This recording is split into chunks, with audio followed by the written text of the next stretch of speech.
요즘에 저를 좀 사칭하는 불법 리딩방이나 텔레그램 또 단톡방들이 굉장히 좀 많아지고 있는데 각별히 여러분들이 좀 주의를 했으면 좋겠어서 이렇게 좀 영상을 찍게 됐고요. 실제 피해 사례들도 좀 있는 것 같아요. 저는 이런 리딩이라든가 이런 걸 전혀 하고 있지 않거든요. 저를 사칭한 어떤 문자가 온다거나 그런 걸 받으셨을 때는 그냥 무시를 하시거나 꼭 신고를 꼭 해주시면 좀 좋을 것 같습니다.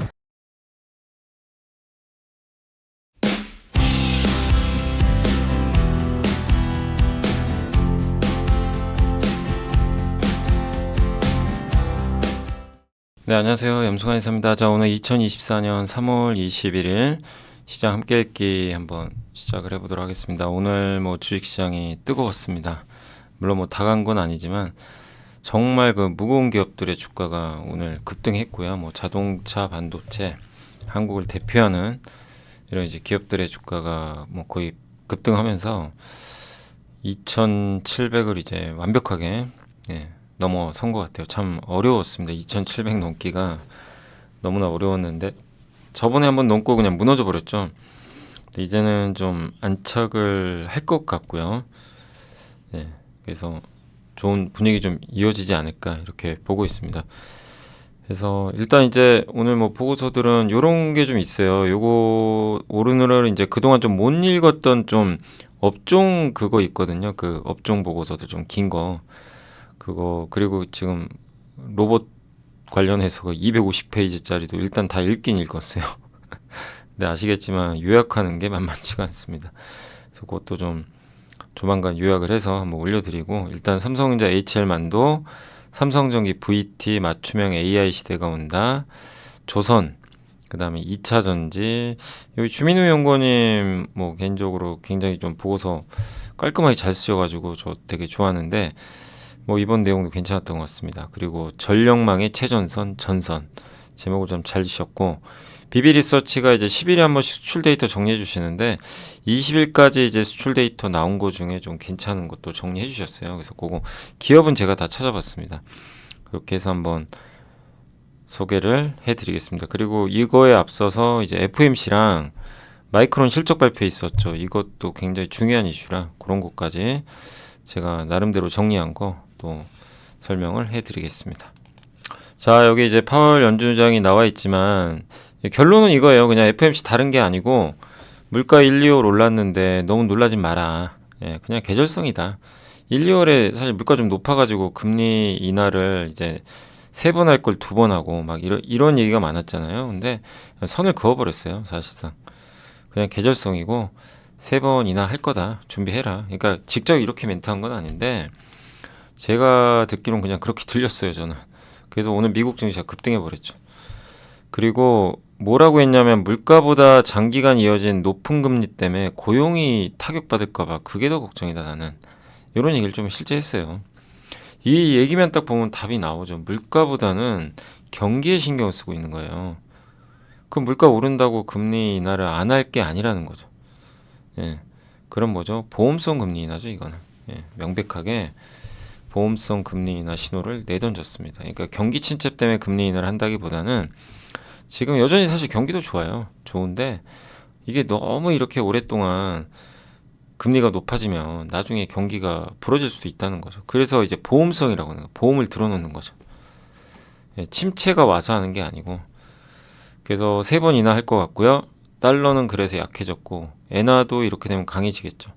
우리나라한테는 좋은 조건이 다 맞아떨어졌고 여기에 AI까지. 그래서 오늘 국내 증시가 급등한 이유고, FMC 간단히 정리해드리면 점도표는 유지했고요. 점을 이제 찍는 거죠. 연준 위원들이 나 올해 금리 이 정도 될 것 같다. 찍거든요. 근데 4.625% 그대로 지난 12월과 똑같이 유지했어요. 3, 6, 9, 12월에 한 번씩 점을 찍습니다. 그리고 올해 금리 인하 그러면 3번 하는 게 맞고요. 내년에는 중간값이 좀 올라갔어요. 그래서 내년은 금리 인하 횟수가 좀 축소될 것 같고, 경제 성장률 전망치로 역시 예상대로 이거는 이제 예상을 하고 있었어요. 요새 왜냐면 경제 지표들이 좋았기 때문에 근원 PC 물가지수도 올렸습니다. 근데 내년하고 내후년은 또 낮추고 있어요. 그러니까 방향은 바뀐 게 아니에요. 올해가 조금 이제 예상보다는 좀 경기가 더 좋고 물가가 높지만 그리고 세 차례 금리 인하 유지하는 이유에 대해 묻자 1월 물가가 높았지만 뭐 계절적 영향이다. 그 내용이고 너무 늦게 금리 낮추면 고용이 타격받을 수 있다. 그리고 5월에 그럼 금리 인하 할 거냐 데이터에 따라 달라. 나도 몰라. 이제 이 대답을 했고 안 한다고는 안 했어요. 할 수도 있다는 얘기입니다. 이게 좀 지난 12월과 좀 바뀐 부분이고요. 그래서 파월은 이번 이제 시장 평가는 비둘기로 변한 것 같다. 그래서 빠르면 5월, 이제 늦으면 6월에는 금리 인하를 할 것 같습니다. 그리고 이제 또 하나가 마이크론 실적 발표인데 이번 2분기 실적 굉장히 좋았고요. AI 최대 기업이 될 거라는 수혜 기업이 될 전망의 주가 사상 최고가. 주당 순이익 전망치가 적자였는데 흑자 전환했고요. 매출 예상치도 59억 9천만 달러에서 64억 68억 달러로 올렸습니다. 상반기에 업황 좋아진다. PC 스마트폰의 경우는 시장 회복을 예상한 선구매가 있었다. 이게 무슨 얘기냐면은 지금 반도체 가격이 오를 게 뻔하거든요. 그 여러분이 PC 만드는 회사 사장님이에요. 하반기에 반도체 가격이 오를 것 같아요. 그럼 어떤 생각이 드세요? 지금 일단 빨리 구해놔야죠. 오르기 전에. 미리 소비를 해야 돼. 그러니까 선구매라 그러죠. 이제 그런 게 좀 보인다고 합니다. 지금. 그리고 자동차하고 산업용은 되게 부진했는데 이것도 정상화되고 있대요. 그러면 지금 웬만한 산업들이 다 좋아지는 그런 분위기인 거죠. 그리고 HBM 같은 경우는 수율이 많이 올라왔고 경쟁사보다 아마 하이닉스 얘기를 한 것 같아요. 30% 우리는 전력 소모가 더 낮다. 24년도 다 팔았다. 25년 공급도 이미 할당됐다.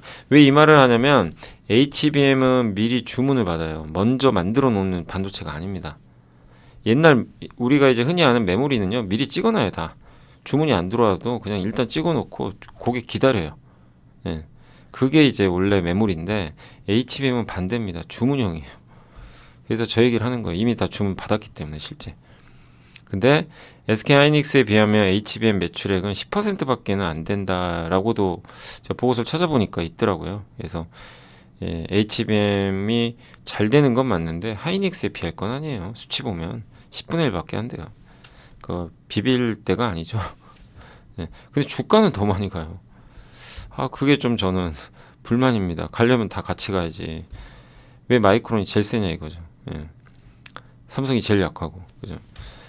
그리고 이제 이것도 굉장히 의미가 있어요. HBM3는 동일 면적에서 DDR5랑 비교를 해봤더니 3배에 가까운 웨이퍼 면적을 차지한답니다. 이게 무슨 말이냐면요. HBM은 크거든요. 그러니까 이걸 제가 한번 그림으로 표현을 해드릴게요. 여러분이 이제 여기 동그란 웨이퍼에서 아주 미세하게 이렇게 선을 긋죠. EUV 같은 걸 이용해서 웨이퍼 이렇게 선 회로 그려서 여기에 뭐 사실 우리 눈에도 안 보여요 잘. 우리가 눈으로 볼 수 없는 세상이 여기 있어요 실제. 장비가 왔다 갔다 하면서. 그래서 반도체가 어려운 거예요. 아무나 할 수 없는 겁니다. 진짜 난이도가 뭐 극상이에요. 그러니까 반도체보다 만들기 어려운 산업은 별로 없어요. 바이오 빼곤. 바이오는 뭐 워낙 예측이 안 되지만, 그러니까 제조업에서도 거의 탑이죠. 탑 클래스인데 눈에 안 보이거든요. 진짜 너무 미세하니까. 그 장비 싸움인데 요 글이죠. 근데 이런 칩들을 하나씩 이제 만들어서 잘라내고 이제 기판에 붙여서 완성하는 게 이제 반도체인데 문제는 HBM은 이게 크단 말이에요. 이 다이가. 그러니까 이 조그만 게 아니라 뭐 예를 들면 HBM 그러니까 여기서 이 DDR5로 만들었을 때는 요 정도 나온다면 HBM은 3분의 1밖에 안 나온대요. 그냥 하나당 크기가 커져요. 하나당. 어떤 얘기인지 아세요? DDR5의 3배 정도 크기가 돼요. 하나에. 그럼 면적을 그만큼 더 차지하니까 개수가 적게 나오겠죠. 그럼 이 얘기는 뭐예요? HBM을 많이 만들면 만들수록 기존의 DDR5나 다른 메모리 있죠. 일반 전통. 얘는 공급이 자동 줄어들어요. 웨이퍼를 급격히 이 동그란 웨이퍼를 더 많이 만들지 않는 이상 똑같은 웨이퍼를 그냥 쓴다고 가정을 하면요. HBM은 지금 엄청 만들어야 되죠. 계속 만들어야 돼요. 지금 공급 부족해요. 그럼 자동적으로 이 칸이 줄어듭니다. 여기가. 이런 게. 나올 수 있는 반도체가 HBM 만들고 나면 얼마 안 남아요. 그럼 자동으로 그냥 공급이 줄어든. 그러니까 이게 자동 감산 효과라고 하는 게 그 얘기예요. 그럼 이건 무슨 얘기예요? 전통 반도체도 가격이 올라간다는 얘기예요. 이걸 아니까 고객사들이 미리 주문 주는 거예요. 미리 반도체 사려고 하는 거예요. 예. 마이크론도 가고, 이건 주문형은 아니죠. 마이크론도 가보고 하이닉스도 가고 삼성 가가지고 반도체 남는 거 있어요? 우리 좀 빨리 사고 싶은데. 예. 하반기에 이제 오르면 어떡하지? 예. 이제 이런 거죠. 그러다 보니까 이제 전통 반도체 가격까지 같이 튀어버린 거죠. 그래서 그때 김선우 연구원이 그 메리츠에 지난주 기억나세요? 갑자기 올렸다. 3조 원 예상했는데 영업이익 5.5조 나올 것 같다. 예, 근데도 주가 빠졌죠. 근데 오히려 기회였죠. 우리가 그 내용을 알고 있었기 때문에. 그래서 이게 이제 명확하게 이번에 드러났습니다. 그래서 이제 미래에셋에서 이제 김영근 연구원님 써주신 요거, 여기서부터 이제 김영근 연구원이 써주신 건데, 삼성전자 최선호주로 이제 유지를 했고, HBM을 이제 따라가려는 그 후발주자들의 그 격차 축소가 시작된, 마이크론 삼성전자 얘기하는 것 같고, 시간의 주가 반응 강도도 이게 어마어마합니다. 마이크론이 시간에 지금 15% 오르고 있거든요. 거기다가 D램 생산 능력 축소. 이건 삼성한테 엄청난 호재예요. 삼성은 왜? AI보단 이게 비중이 크거든요. 네. 우리가 명확히 읽어야죠. 그죠? 데이터를. 그래서 생산 축소 능력, 축소 효과를 야기한다. 네, 이런 내용입니다. 그래서 삼성전자를 긍정적으로 봐야 되는 이유고, 하이닉스는 갖고 계신 분들 너무 기분 좋죠. 근데 이제 신규로 접근하기 너무 어렵고, 삼성이 더 나은 대안이죠, 지금. 예. 자, 삼성전자 이제 김동원 연구원님 목표 주가 95,000원 인수액 유지했고, 여기 이제 전장 사업 얘기가 있는데, 어제도 말씀드린 컨티넨탈, 독일의 전장 부품 회사 ADAS 첨단 운전자 보조 시스템, 이게 올해 7월부터 유럽에서 의무화되죠. 요거 하는 회사가 한국에 이제 현대모비스랑 만도가 있죠. 예. 그래서 3분기부터 이제 그리고 요거 출하 시작하고, HBM 조 단위 규모의 재고 평가 손실이 이익 환입될 것 같고, 전장도 강화하고, 삼성은 이제 M&A 하는 거죠. 그래서 이걸 인수하면은 인포테인먼트 중심의 전장 사업이 고성능 컴퓨팅 칩 분야로, 그러니까 삼성은 반도체인데 저걸 인수해가지고 자동차 쪽에도 고성능 칩을 넣겠다는 거예요. 또 왜냐하면 자동차 칩을 만드니까. 그럼 서로 윈윈할 수 있다는 얘기죠. 그리고 1분기 실적은 6개 분기 만에 흑자 전환. 네, 메모리 사업부가. 그래서 올해는 무려 33조 원을 벌 거라는 전망입니다.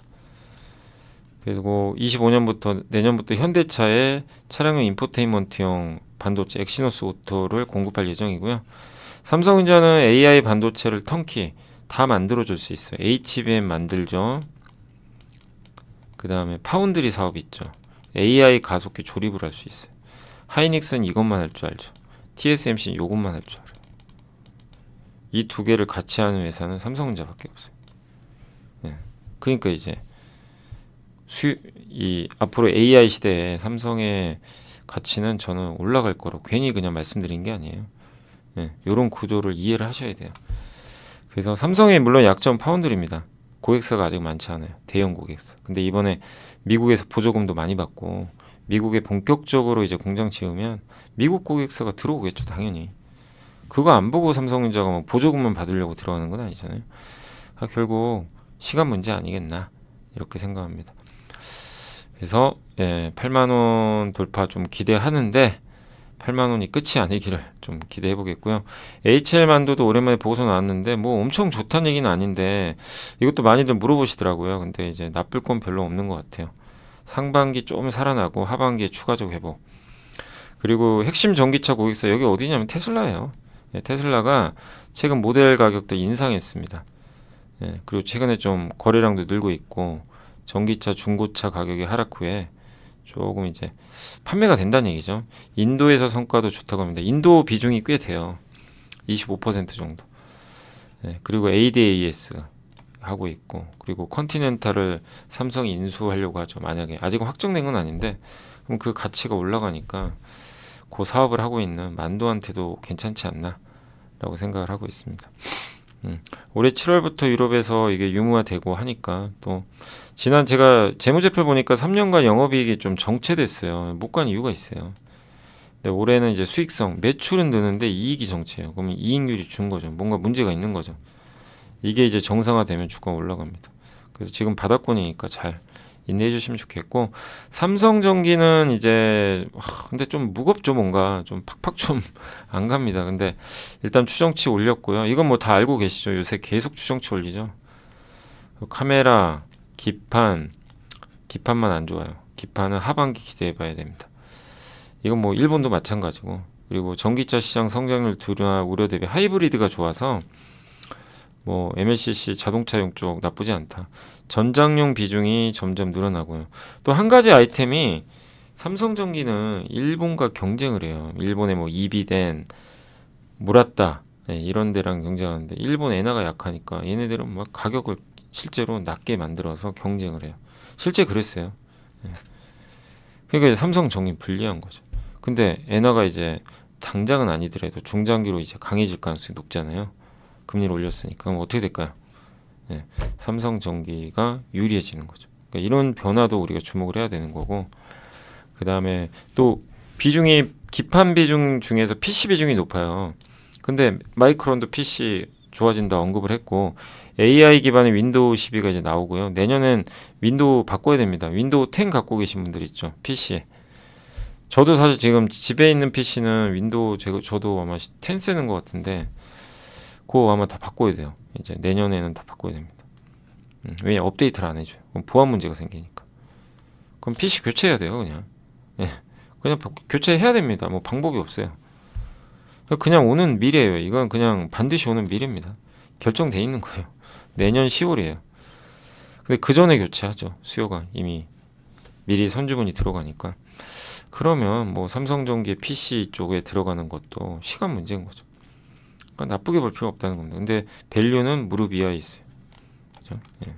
자, 그리고 이제 VT는 SK증권의 VT도 어제들 많이 물어보시는데, 물론 오늘도 주가는 안 좋았지만 감사 의견 적정이 나왔고요. 악성 루머, 그때 막 뭐 회계 조작이니 막 안 좋은 루머 한번 떠서 폭락한 적 있잖아요.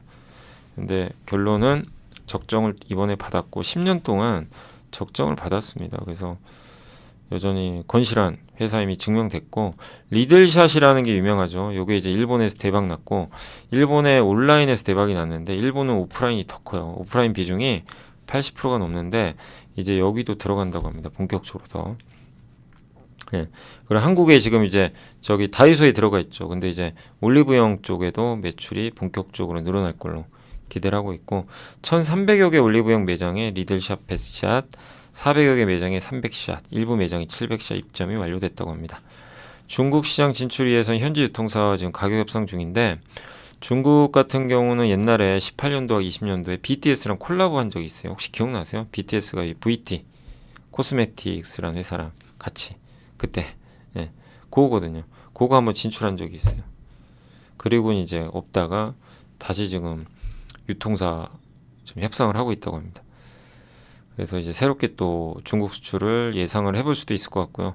또 미국 같은 경우는 이제 4분기에 아마존에 입점했는데 뭐 마케팅은 유료로 한 건 없고요. 근데 올해 3월부터는 마케팅 활동을 할 거라고 합니다. 그래서 뭐 문제될 건 없어요. 다만 이제 일본 매출이 지난 4분기에 조금 기대 못 미쳤고, 예, 그 부분이 조금 이제 주가에 부정적으로 반영을 했던 것 같아요. 그러나 뭐 성장하는 데는 뭐 아직까지는 크게 문제는 없다. 그리고 주가가 많이 올랐어요. 뭐 어제도 한번 설명드렸지만 많이 오른 기업들은 뭐 여러분도 다 우리 알잖아요. 기업이라는 게, 예, 여기 이제 차트도 뭐 이런 것도 요새 LS가 되게 잘 가죠. 근데 LS 혹시 기억나세요? 요새 잘 가죠. 전선 쪽에. 아쉽게도 이제 저희 그룹사가 돼가지고 제가 뭐 좋아요 나쁩니다 참 하기가 애매해졌는데, 좀 개인적 의견 표명하기가, 예. 왜냐면 이제 저희가 LS 증권이 되거든요. 그죠? 뭐 여러분도 아시겠지만, 예. 근데 이게 왜 이런 말씀 해드리고 싶냐면, 여기 보시면 이때 한참 그 언제였죠? 요때죠, 요때. 기억나시죠? 올랐다가 오를 땐 끝도 없이 갈 것 같잖아요. 근데 그리고 나서 폭락했죠. 이게 8만 원까지 갑니다. 이때 8만 원 갈 거라고 생각하는 사람 얼마나 있겠습니까? 근데 진짜 갔고요. 근데 그때 많이들 물어보시더라고요. 막 8만 원, 9만 원 깨지고 막 이러니까. 왜냐면 먹은 거 다 토하니까. 근데 이제 이때 수익 나신 분들도 계시고, 근데 회사의 성장이 끝난 건 아니었는데 당시에 이제 2차 전지 막 안 좋고 막 이러다 보니까 안 좋았는데, 결국 다시 지금 모멘텀 붙는 거죠. 막 구리, 전선. 예. 그러니까 저도 이제 강조드리고 싶은 건 많이 오르면요 주가는 빠져요. 그거는 어쩔 수가 없어요. 근데 그 빠질 때 그게 20% 빠질지 10%로 조금 빠질지 진짜 한 3, 40% 빠질지 알 수가 없어요. 거의 반토막 났어요. LS는. 예. 이때는 기회였던 게 맞죠. 예. 왜 주가 안 비싼 거니까. 근데 못 기다려요. 이때 되면요 이제 무슨 생각이 되면 걱정만 돼요. 이거 도대체 어떻게 해야 되지? 이렇게 빠져가지고 다시 올라가려나? 예. 힘든 거죠 사실. 예. 지나 보면 뭐 별것도 아닌 것 같지만 아니라는 거죠 그게. 그래서 이제 VT도 이제 말씀드리고 싶은 게 아마 이제 어제도 이제 많이들 물어보시는 게 이제 안 가니까 막 좀 본인 입장에서 답답하죠. 근데 이 말씀 드리고 싶어요. 지금 보세요. 이게 VT 차트거든요. 이게 빠진 건가요? 네, 한번 봐보세요. 그냥 냉정하게 이게 빠진 건가요? 빠진 게 아니라 그냥 팍팍 기고 있는 거죠 옆으로. 그러니까 안 가서 답답한 건 이해하는데 뭐 빠졌다 뭐 이건 이런 건 아니죠.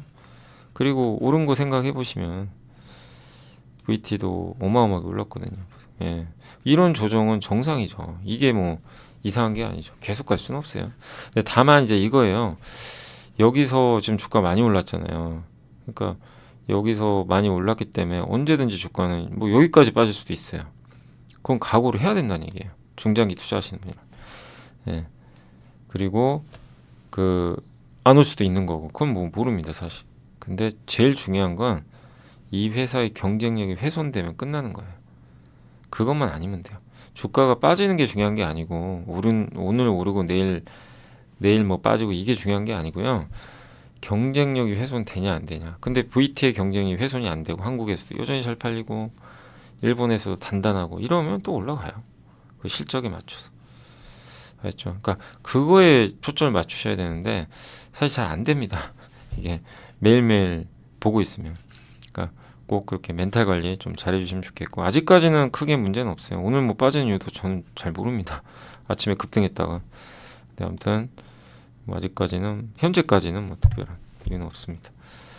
자 그리고 맞춤형 AI 시대가 온다.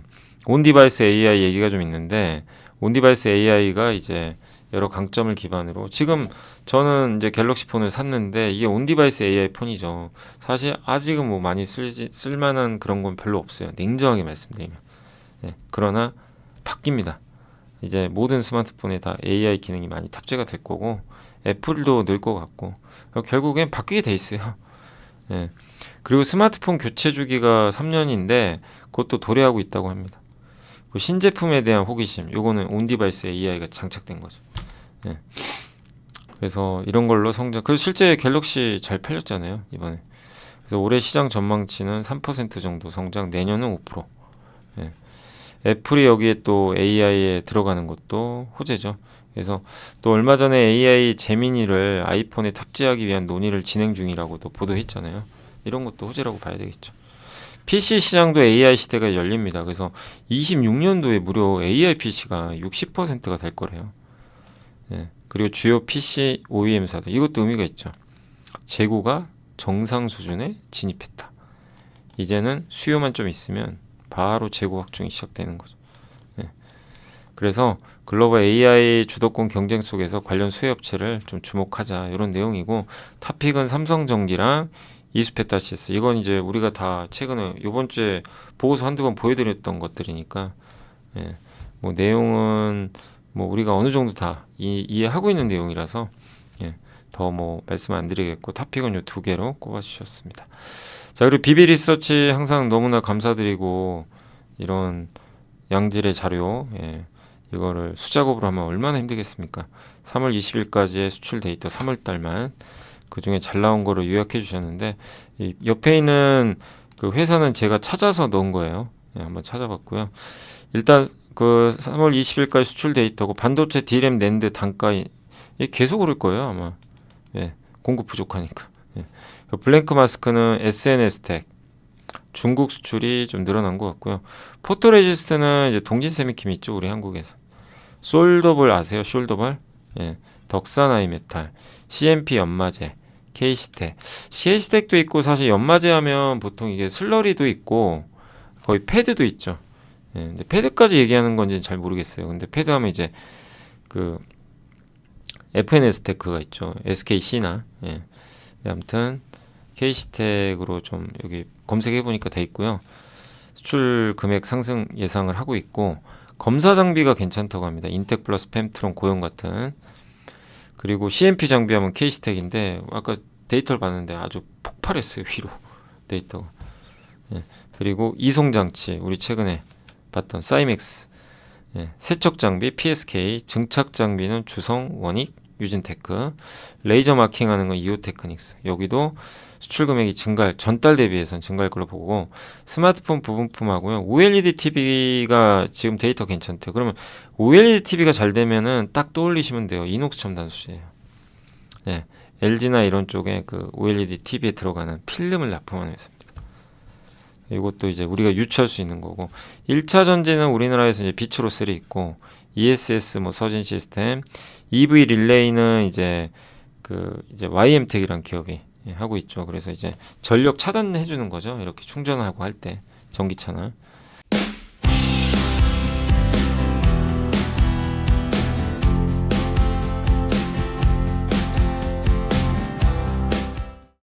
그리고 미국과 스웨덴형 동박 수출이 늘었다고 합니다. SKC.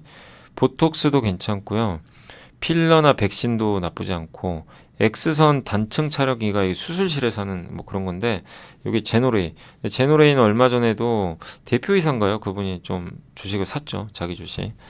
피부과용 기기 요거는 이제 비올 같고 창상 피복제 아시죠?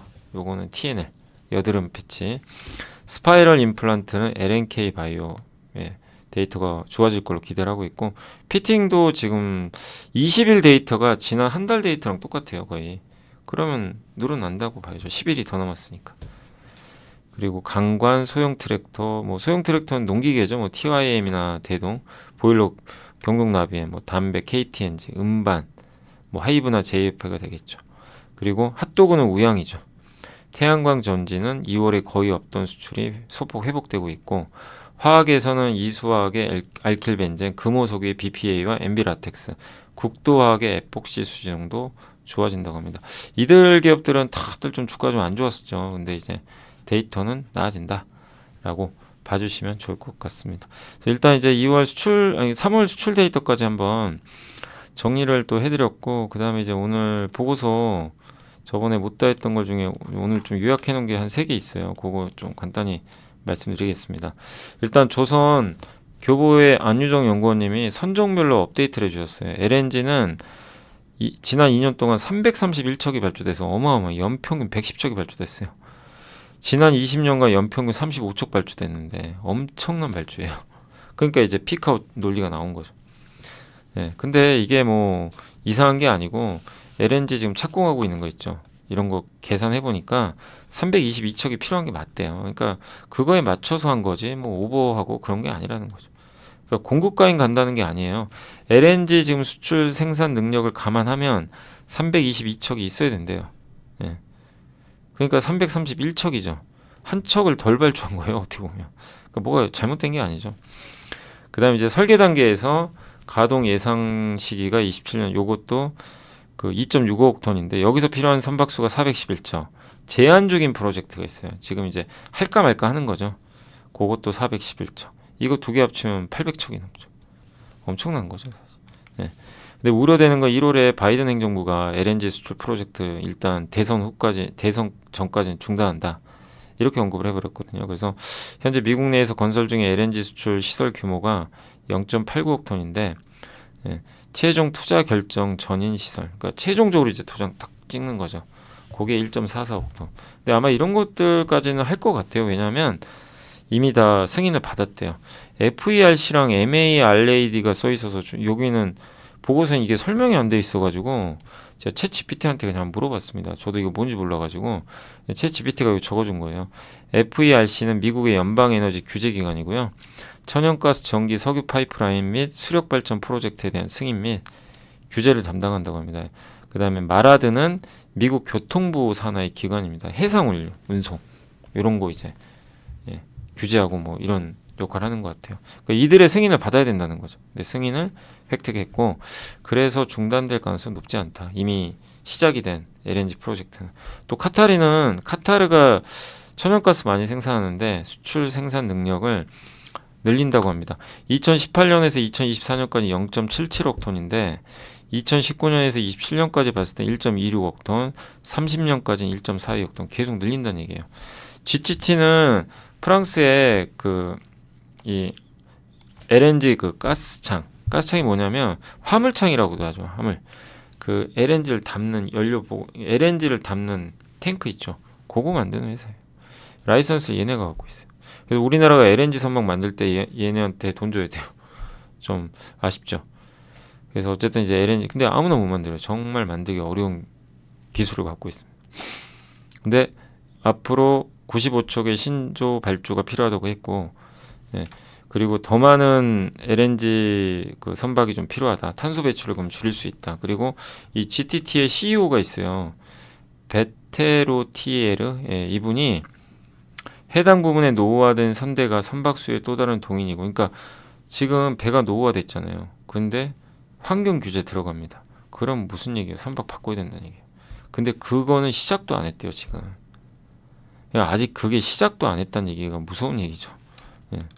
그러니까 그 수요가 또 있다는 얘기죠.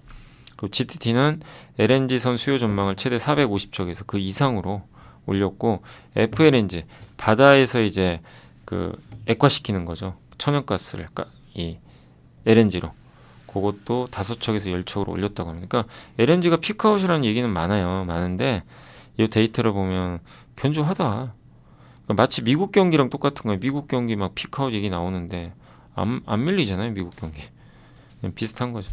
VLCC는 초대형 원유 운반선 여기 뭐 중국이 꽉 잡고 있습니다. 왜? 가격이 싸서.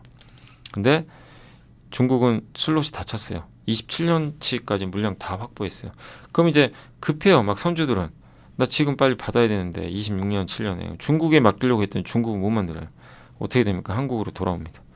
비싸도 우리나라에 발주해야 돼요. 그래서 실제 지금 발주가 돼서 우리나라가 수주 간간히 따내죠. 그 얘기입니다. 그리고 2001년부터 23년까지 평균 인도 척수가 11척인데 지금 중국이 15척이 27년까지 인도가 돼요. 그러니까 차 있는 거예요. 그때 이미 오버를 한 거예요. 그러니까 중국은 이제 만들 여력이 별로 없어요. 지금은. 예. 그리고 중고 선박 가격이 많이 떨어졌나 봐요. 가치가. 그래서 지금 구매자들이 현대적인 중고 유조선에 집중되고 있다. 뭐 이런 얘기도 있는데 아무튼 이제 또 친환경 선박으로도 바꾸기도 해야 되니까 더 젊은 선대로 전환을 의미한다. 그러니까 새로운 선박에 대한 수요가 늘고 있다. 보시고 수주 잔고가 이렇게 낮아요. 초대형 원유 운반선. 예. 이쪽 업황이 좋을 수밖에 없죠 앞으로. 그리고 MR 탱커는 되게 작은 VLCC는 초대형 원유 운반선, 여기는 중형 원유 운반선입니다. 여기는 현대미포가 주력인데 여기도 중국이 막 다 싹쓸이 해가는 거예요. 근데 중국도 그러니까 현대미포를 갖고 계신 분들은 너무 실망하지 마시고 제일 안 좋아요 사실. 그 주가가 제일 안 좋은 겁니다. 왜? 실적이 제일 느려요. 근데 되게 탄력적인 기업이에요. 만약에 뭐가 변화가 생기면 주가 많이 갈 겁니다. 지금 그게 잘 안 보이니까. 근데 이제 MR 탱커가 또 주력 중에 하나인데 중국의 슬롯이 거의 소진됐으면 이제 현대 미포로도 약간 돌아올 수도 있다는 얘기예요. 예. 그리고 중국이 많이 수주했던 PC선, 이것도 현대 미포 주력이거든요. 이것도 중국이 많이 했는데 이 인도 척수가 보통 1년에 한 32척 정도 되나 봐요. 평균. 근데 26년도에 40척이 이미 차 있어요. 중국은. 그러니까 만들기가 어려워요. 중국은. 한국으로 돌아오겠죠. 그 다음에 이제 암모니아 운반선 요새 핫하지만 여기 지금 암모니아 운반선도 우리나라가 간간히 수주를 따내고 있죠. 그래서 발주도 지금 문의가 계속 이어지고 있대요. 예. 그래서 얼마 전에 또 현대중공업이었나? 예, 아마 암모니아 운반선 또 수주 따낸 걸로 제가 기억이 나고, 일단 지금 이 현대중공업이나 삼성이나 하나오션 입장에선 지금 이미 27년까지 다 찼어요. 암모니아 운반선이. 그러니까 28년치를 열어줘야 되거든요. 예, 근데 굳이 그걸 급하게 할 필요는 없다는 거죠. 그래서 이제 이건 선주들도 마찬가지고, 지금 발주해봐야 28년에 봤는데, 좀 기다리자. 예, 요런 이제, 그러니까 이제 약간 소강 상태지만, 암모니아 선박 시장도 커지는 거죠. 예, 암모니아 수요도 꾸준하고, 또 수소 이송에 암모니아가 쓰여요. 수소 시대를 준비하는 거. 지금 하면 언제 받는 거죠? 27년에 받아요. 그 27년에는 수소 산업이 전 세계적으로 어떻게 돼 있을까요? 지금보다는 훨씬 더 수요가 늘고 운송 수요도 늘겠죠. 그걸 생각해서 지금 암모니아 운반선이 발주가 되는 거죠. 네. 그래서 조선업종 데이터 보고 한번 이제 업데이트를 했다는 자료로 봐주시면 좋겠고, 그 다음 이제 NH의 그 주민우 연구원님이 2차 전지 이제 이번 주에 나왔던 자료인데요. 24년도에 전기차 판매 전망 이제 NH에서 했던 건데 글로벌 26% 증가, 미국이 무려 65% 증가할 걸로 봤는데 미국은 안 좋아요. 16%밖에 지금 증가를 못했어요. 유럽과 중국은 예상이 부합해요. 미국의 부진. 예, 이게 명확한 데이터입니다. 그래서 이제 2차전지 기업들의 주가가 좀 부진한 거죠. 예. 근데 이제 이렇게 보더라고요. 1, 2월은 또 정책 변화도 좀 있고 신모델 출시 준비하느라고 변동성이 있대요. 신모델들은 5월에 많이 나올 거예요.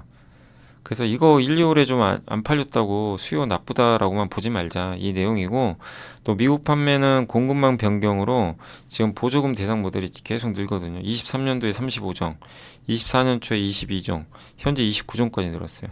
중국의 공급망이 좀 붙어있던 이 배터리 밸류체인을 좀 바꾸면서 지금 미국 보조금을 받기 시작하는 거예요. 3월부터는 이제 한파 영향. 이게 날씨가 추우면 전기차 안 팔립니다. 가다가 차가 그러니까 성능이 떨어지죠. 예, 근데 그것도 좀 끝나가고, 하반기에는 지금보다 금리 낮아질 거고, 배터리 가격도 지금 더 떨어질 걸로 보고 있고요. 그래서 차량 가격은 인하되지 않겠냐. 리튬 가격은 10% 반등을 했는데 공급 조절했죠. 그리고 테슬라나 중국 자동차 회사들이 일단 선제적으로 재고도 좀 일부 확충을 했다고 합니다. 그래서 이제 2분기까지는 리튬 가격 자체는 좀 오를 걸로 보고 있고요. 예, 2분기부터는 이제 아까 제가 말씀드린 5월부터 신차들이 좀 나올 거예요. 그래서 이제 2분기부터는 수요가 중요하다.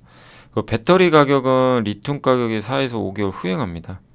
예, 그래서 OEM 회사 입장에선, 자동차 회사 입장에선 배터리가 언제 제일 쌀까? 예, 올해 2분기라는 거죠. 그러니까 왜냐하면 작년 이제 거의 11월, 10월 이때가 이제 제일 그 리튬 가격이 낮았던 시기니까 후행해요. 몇 달을. 그럼 2분기가 되는 거죠. 그럼 2, 3분기에 완성차 업체들이 딱 분위기 보다가, 반도체랑 똑같아요. 네, 보다가 이거 여기가 바닥 아닌가? 그럼 이제 그때 주문이 들어가겠죠. 그러면 이제 리튬 값이 수요 때문에 오르겠죠. 네. 그러니까 재고 확충 수요는 기대해 볼 만하다. 네. 그렇게, 그래서 리튬 가격이 제일 중요한 거예요. 그래서 리튬 가격이 안정되면 3분기부터 배터리 양극재 기업들의 수익성도 안정화된다라고 봐주시면 좋겠습니다.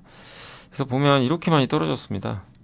예, 리튬 뭐부터 해가지고 엄청 떨어졌죠. 이러니 뭐 배터리 회사들 주가가 올라갈 수가 없는 거죠. 당연히. 예.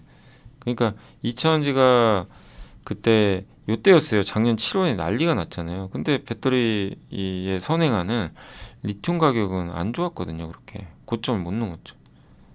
예. 그러니까 그때는 그 기업의 가치보다 주가가 너무 오버슈팅을 했던 거예요. 근데 이제는 더 떨어지겠냐 이거죠. 그러니까 나쁘게 볼 필요가 없는 거죠. 예. 그러니까 이런 데이터를 보고 계속 판단하시면 돼요. 저게 또 바뀌면 바뀔 수도 있는 거고, 그리고 이게 이제 신차 나올 준비하고 있는 거라면 현대차도 있고요. GM이 중요하죠. 미국에선. 예. 그 중저가 전기차의 필요성. 지금 전기차가 어쨌든 비싸잖아요. 그래서 10,000에서 3만 달러 중저가 전기차 시장이 필요한데, 전체 자동차 시장에서 중저가 시장이 60%고요. 중고가가 한 40% 돼요. 여기는 무조건 싸야 돼요, 그냥 일단. 그래서 원가를 줄여야 됩니다. 만드는 방법도 달라져야 되고. 그래서 르노나 폭스바겐 같은 경우 앞으로 25,000유로나 그 이하의 전기차를 내놓겠다고 이제 발표를 했고요. 테슬라도 내년 하반기에 공개합니다. 예, 저가형 전기차 25,000에 3만. 테슬라가 3천만 원이 안 된다고 생각해 보세요. 여러분 같으면 안 사시겠어요? 예, 전기차가. 예. 지금 막 5천, 6천 하잖아요. 예. 26년도에 아마 양산할 것 같습니다. 그러니까 이건 뭐냐면, 이런 걸 보면서 이걸 왜 보냐면요. 전기차의 미래는 밝아요. 뭐 트럼프가 된다고 해서 악화되는 게 아니고 중저가 전기차가 이제 본격적으로 나오게 될 거예요. 1, 2년 지나면. 예. 그러니까 이제 이런 전방 수요는 좋을 수밖에 없는 거죠. 지금은 좀 보릿고개지만. 예. 그래서 가격에 되게 민감하니까 가격이 낮은 차가 나올 것 같고 또 그때쯤이면 충전 인프라도 늘어나고 근데 이제 문제는 이런 중저가 시장이 형성되면 한국이 굉장히 불리합니다. 아시죠? LFP가 우리는 못하잖아요. 중국이 잡고 있어요. 그래서 지금 숙제가 LFP 가야 되거든요. 한국도. 아니, 가야 돼요. 방법이 없어요. 왜? 그러면 중저가 포기해야 되는데 그러니까 중고가는 괜찮아요. 우리가 뭐 NCM은 절대적으로 잘하니까 LFP에서 지금 저는 기회가 뭐냐면 중국 거는 안 쓸 거란 말이에요. 미국이. 그럼 LFP는 쓰고 싶어요. 그럼 우리나라가 만들어줘야 돼요. 그래서 LG는 벌써 만들었어요. 다만 아직 자동차용은 아닙니다. ESS용. 예, 이런 발전소나 이런 데 들어가는 저거를 빨리 준비해서 대응을 해야 됩니다.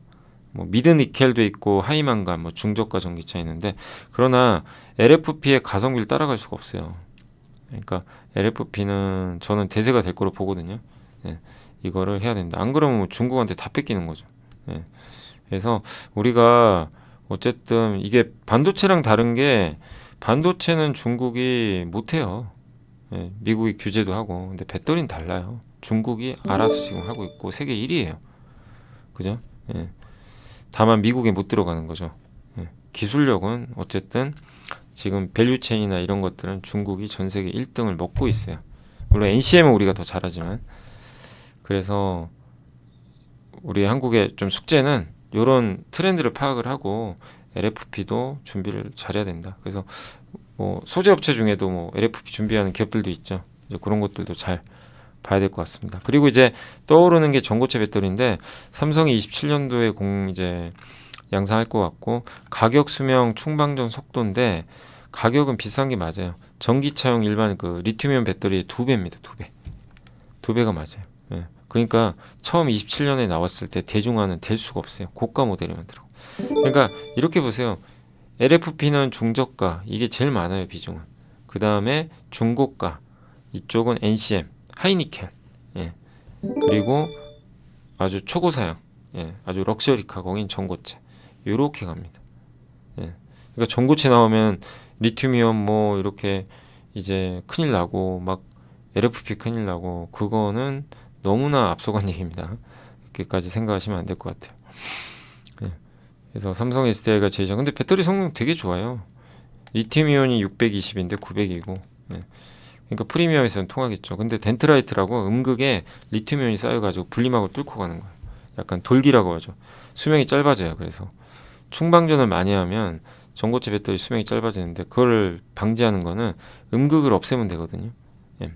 그래서 동박 있죠. 동박이 음극판이잖아요. 거기다가 은과 구리를 복합한 특수 코팅만 하면 돼요. 그래서 음극을 안 쓰는 거죠. 예. 그래서 무음극이라고 하는데 그걸 써서 해결한다고 합니다. 삼성 SDI. 그리고 C-레이트 요게 이제 충방전 속도인데 2C가 30분으로 충방전이 가능한 전지래요. 보통 전기차가 1에서 2C래요. 항공 모빌리티는 4C. 예. 한 15분으로 단축되겠죠. 고출력 전동 공구는 한 10분 이하로 단축될 거고. 예. 그러니까 이게 충전 속도를 의미한다. 이게 값이 높으면 빨리 되는 거죠. 그래서 자동차 지금 전고체 배터리가 한 2C 정도 나올 것 같대요. 근데 어쨌든 더 올려야죠 속도를. 예. 그리고 실적은 부진한 거 다 알죠. 그래서 뭐 1분기 안 좋은 걸 너무 막 이렇게 예민하게 받아들이지 마세요. 다 알고 있고. 예. 그리고 재고가 확충될 2분기, 3분기는 오히려 괜찮아질 것 같다. 그리고 OEM들의 재고 확충으로 인한 금속 가격 상승 추세가 1분기 그러니까 핵심은 수요가 엄청 안 좋더라도요. 자동차 회사들이 일단 재고를 쌓으려고 할 거예요. 왜냐면 신차가 나오니까. 그리고 쌀 때 사놔야죠. 이것 때문에 재고를 쌓을 거란 말이에요. 이런 걸로 인해서 예, 좀 그 자동차 회사들이 재고 확충을 하기 때문에 리튬 수요는 좀 괜찮아질 것 같다. 리튬이 오르면 당연히 우리나라 배터리는 좋아져요. 예, 이 밸류 체인들이. 그래서 우리나라 기업들의 실적 개선세는 3분기까지는 이어질 것 같다. 그래서 1분기 이후에 양극재 기업들의 실적 회복 탄력은 제일 셀 것 같다. 이렇게 보고 있는 것 같습니다. 그러니까 일단 이제 바닥은 찍었다는 의견, 저도 그렇게 보거든요. 그러니까 그 의견을 충분히 담고 있는 내용입니다. 추세 상승은 저는 아직은 아니라고 봐요. 추세 상승까지는. 그거는 전기차가 지금보다 많이 팔리는 게 확인돼야 돼요. 근데 바닥은 좀 찍은 것 같다라고 저도 생각을 하고 있습니다. 그래서 전기차 또 좋은 보고서 나와서 한번 이제 배터리 말씀드렸고, 이제 오늘 마지막 보고서는 어디 갔나? 에너지 인프라에서 전선이 뭐 우리 흔히 LS나 일진전기 같은 회사도 아시죠? 예, 그런 기업들인데 전선도 놓치지 말자. 전력망이 뭐예요? 그리드라고 하죠. 발전, 송전, 배전, 소비. 발전소에 이제 전력이 나오면 그거를 우리 뭐 송신탑 같은 데다가 이제 전기 연결해 가지고, 그러니까 그걸 케이블 연결해 가지고 집으로 오잖아요. 그러면서 전압을 올리기도 하고 내리기도 하고. 네. 우린 지금 220V 쓰니까. 네. 아무튼 이제 거기에 맞게 그걸 딱 전류를 안정적으로 보내줘야 되는 거죠. 이게 이제 그리드죠.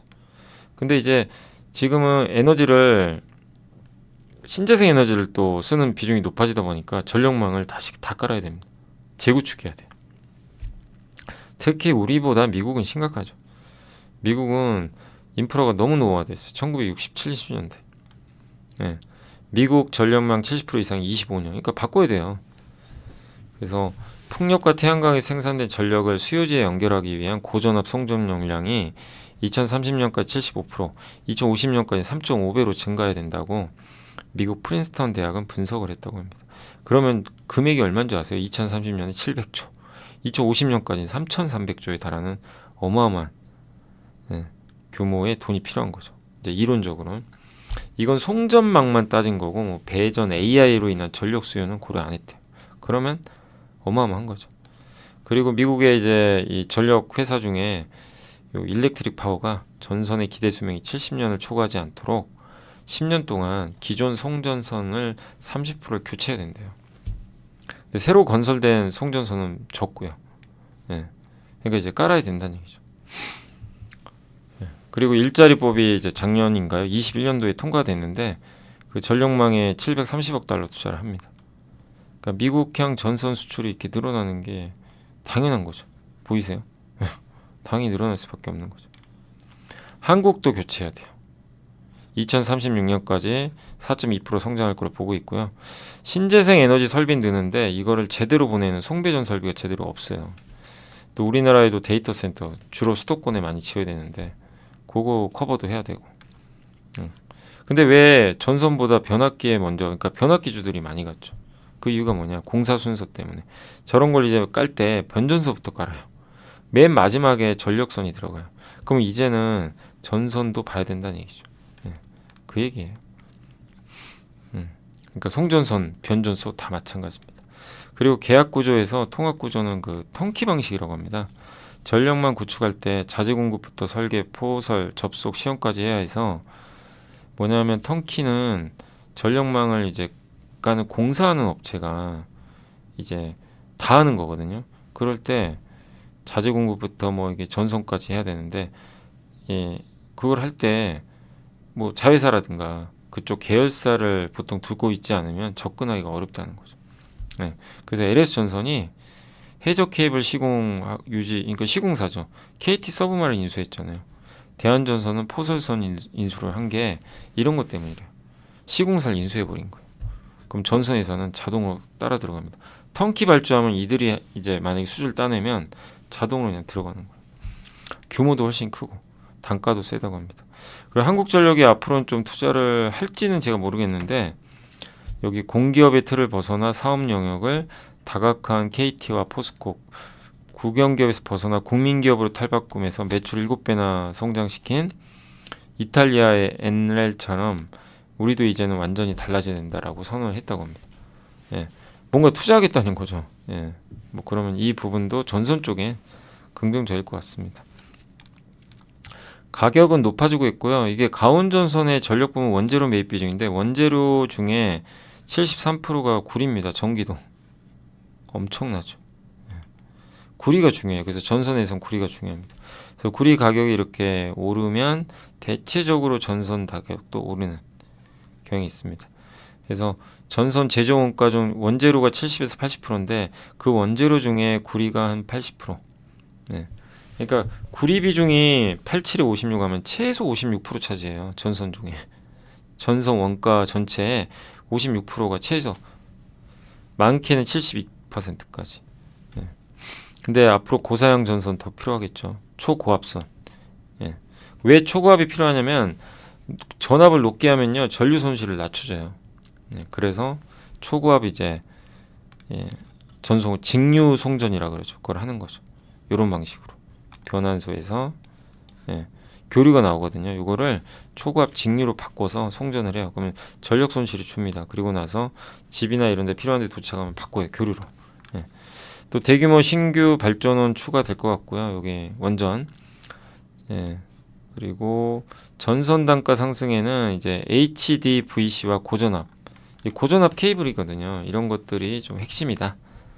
그리고 HVDC 건설에 드는 비용만 1.2조라고 합니다. 그러니까 초고압 그 전력망을 까는 초고압 전선으로 전력망을 깔 때 필요한 돈이 1.2조 정도.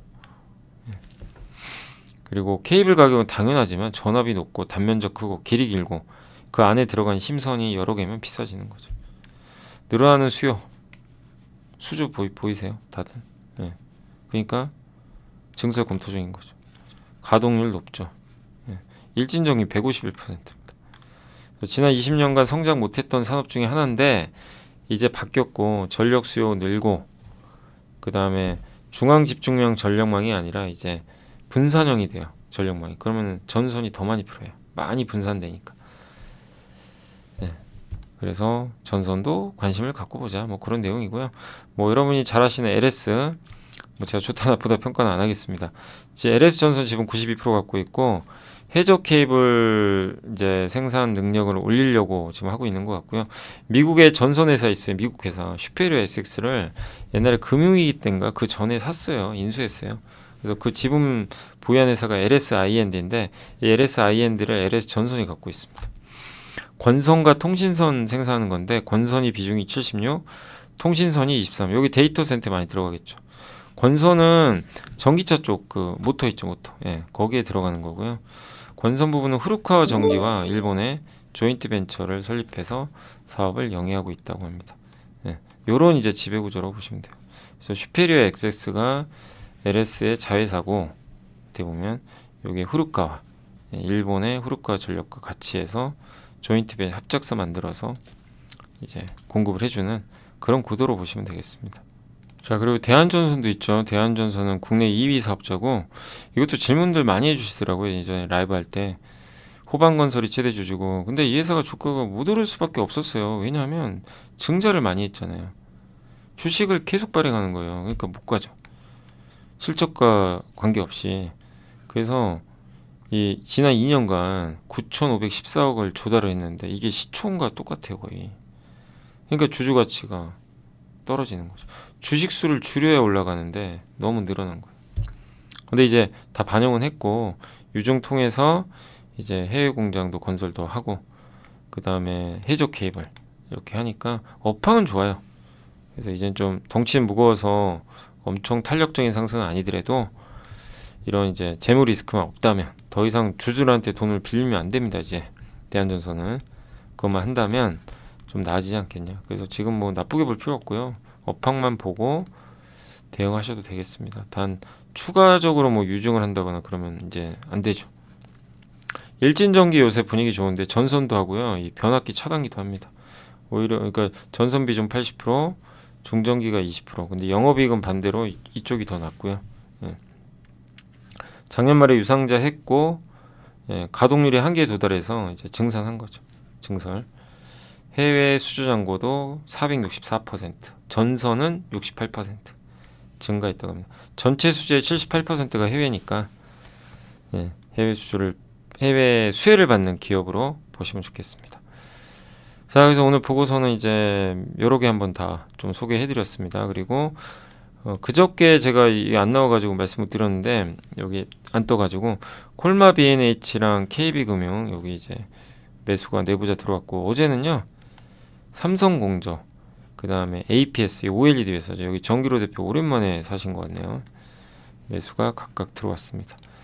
그 다음에 전자공시로는 그 힘스 OLED 장비고요. V원텍 2차 전지, 휠라운딩스는 이제 자사주 소각한다는 그런 공시가 떴으니까 참고해 주시면 좋겠습니다. 오늘은 이제 실적 추정치 상향은 안 보여서 넘어가도록 하겠습니다. 자, 오늘 이제 장이 끝났고요. 오늘 시장 아까 이제 뭐 한번 말씀도 드렸지만 다시 한번 정리해 드리겠습니다. 오늘 코스피는 거의 폭등했습니다. 폭등했고 2754포인트를 넘어서 신고가 52주 신고가를 냈고 사상 최고가는 아직 좀 멀고요. 코스닥도 오늘 일단은 급등해서 900포인트, 그래서 양시장 모두 다 급등세로 마무리가 됐지만 코스피가 훨씬 더 강했다라고 봐야 될 것 같습니다. 오늘 외국인들이 이 금액 혹시 이게 보이세요? 이게 진짜인가? 1조 8천억 1조 8천억을 샀어요, 하루에. 예, 그냥 미친듯이 사고 있습니다. 그리고 기관이 1조, 주가 당연히 올라갈 수밖에 없죠. 예, 그래서 어마무시한 매수가 들어왔다라고 봐야 될 것 같습니다. 섹터로는 오늘은 그 요새 뭐 코로나19 뭐 약간 일부 관련주 올라가는데 그 어제 말씀드렸지만 일본에 뭐 약간의 세균성 감염병 뭐 그 이슈인 것 같은데 그건 그렇게까지 뭐 크게 될 것 같지는 않은데 어쨌든 이제 오늘도 한번 움직였고, 오늘은 뭐 삼성전자, 하이닉스, 어제 삼성전자가 급등했고 오늘은 하이닉스가 그 오랜만에 통신 장비가 좋았어요. KMW가 정말 웬일입니까? 너무 부진했죠.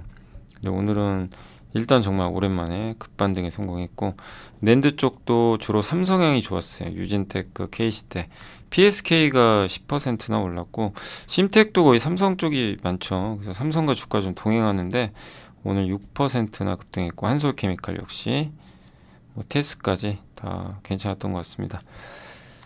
비만 치료제 쪽도 오늘 좀 괜찮았고요. IT 대표주 뭐 하이닉스 옆하고, 오늘 오랜만에 또 LG전자도 강세를 보였습니다.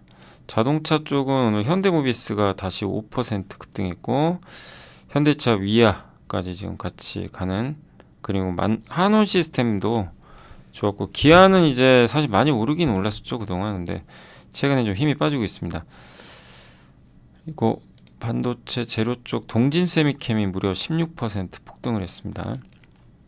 반도체의 날이에요 그냥 오늘은.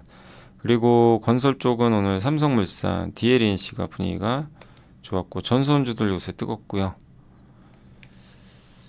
건강기능식품도 오늘 뭐 아미코전이라는 기업이 많이 올랐네요. 그리고 니켈 쪽도 약간 반등해 줬고요.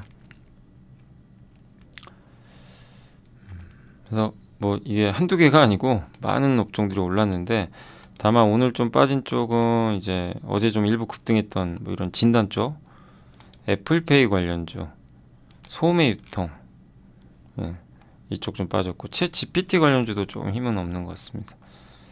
CNT 도전제 쪽도 오늘 JEO가 좀 빠지면서 안 좋았고요.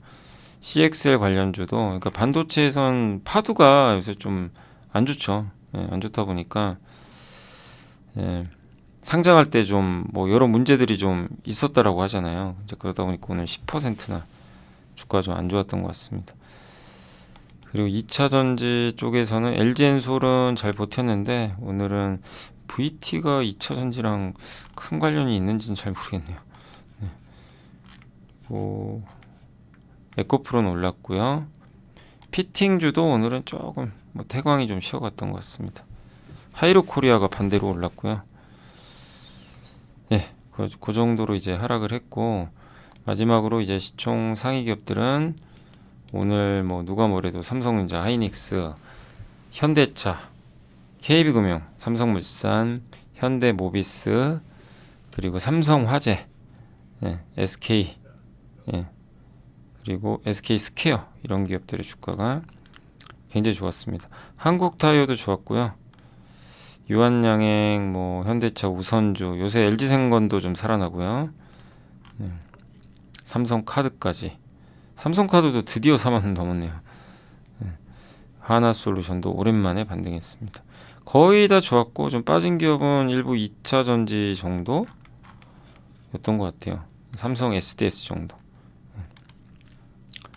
그다음 코스닥은 좀 빠진 것도 있지만 어쨌든 오늘 코스닥도 급등을 했고 에코프로비엠이 4%, 예, 동진세미카 반도체와 2차전지가 뭐 동반해서 일단 분위기가 좋았던 것 같습니다. 코오롱 티슈즈는 상한가에 갔고요. 예, 유진테크가 14%, 파두가 좀 많이 빠졌고 JNTC는 그때 한번 말씀드렸죠. 예, 그 뭐였죠? 화이. 예, 근데 이제 14,000원대까지 하면 또 확 올라갔잖아요. 그럴 때는 조금 또 줄여놓으시고, 예, 다만 이제 화이 또 판매량은 또 봐야 되겠죠. 근데 어쨌든 오늘은 또 차익 매물이 나온 것 같습니다. 예, 그리고 오늘은 어쨌든 반도체 날이에요. 예, 반도체 날. 에코엠드린도 많이 올랐던 기업이고 오늘은 좀 많이 흔들린 것 같습니다. 자, 그래서 이제 정리를 해드리면 오늘 어쨌든 이제 주식시장은 급등했고 그냥 보통 급등이 아니고요. 그냥 코스피의 대장주가 움직였어요. 특히 삼성전자가 하루에 3% 오르는 것도 쉬운 건 아니죠. 이틀 연속 올라서 거의 10% 올랐어요. 이틀 만에. 예, 그냥 딱 이틀 지났는데 10%가 올라가 버린 거죠. 그래서 엄청난 상승을 보였고 뭐 조만간 8만 원도 넘을 것 같습니다. 그래서 삼성전자가 달리는 구간에서 우리나라 증시의 주가도 한 번 더 레벨업 돼서 좀 부진을 탈출했으면 하는 그런 바람을 담아서 오늘 방송은 마무리하도록 하겠습니다. 자, 오늘도 너무 고생하셨고요. 저는 내일 또 이 시간에 찾아뵙겠습니다. 시청해 주셔서 감사합니다.